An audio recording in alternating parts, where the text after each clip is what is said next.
You can bet in a heartbeat that I make quality videos. Every word out of Guillermo del Toro's mouth is the most hardcore thing I've ever heard, and he says it all so casually, like he doesn't even realize how much of a gothic visionary he is. Since childhood, I've been faithful to monsters.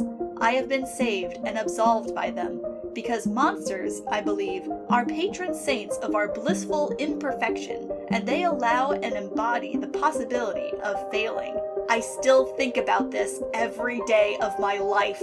Yo, okay, Guillermo has some of the best quotes and lines I've ever heard. Here are just a few of his quotes that have me questioning life. What is a ghost? A tragedy condemned to repeat itself time and again? A moment of pain, perhaps? Something dead which still seems to be alive. An emotion suspended in time, like a blurred photograph, like an insect trapped in amber. I knew that monsters were far more gentle and more desirable than the monsters living inside nice people. Accepting that you are a monster gives you the leeway to not behave like one. When you deny being a monster, you behave like one. When you see something or experience something extraordinary, you can't go back to normal. I think that that's the way I see the supernatural, as happening in mundane circumstances or to people who are unprepared. To learn what we fear is to learn who we are. Horror defines our boundaries and illuminates our souls. Any legend, any creature, any symbol we ever stumble on already exists in a vast cosmic reservoir where archetypes wait, shapes looming outside our platonic cave. We naturally believe ourselves clever and wise, so advanced, and those who came before us so naive and simple, when all we truly do is echo the order of the universe as it guides us.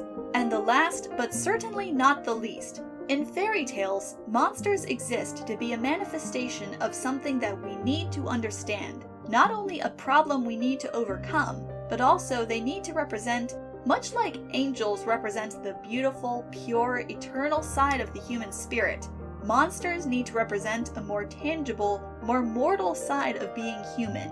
Aging, decay, darkness, and so forth. And I believe that monsters originally, when we were cavemen and, sitting around a fire, we needed to explain the birth of the sun and the death of the moon and the phases of the moon and rain and thunder. And we invented creatures that made sense of the world. A serpent that ate the sun, a creature that ate the moon, a man in the moon living there, things like that. And as we became more and more sophisticated and created sort of a social structure, the real enigmas started not to be outside. The rain and the thunder were logical now, but the real enigmas became social. All those impulses that we were repressing, cannibalism, murder, these things needed an explanation. The sex drive, the need to hunt, the need to kill.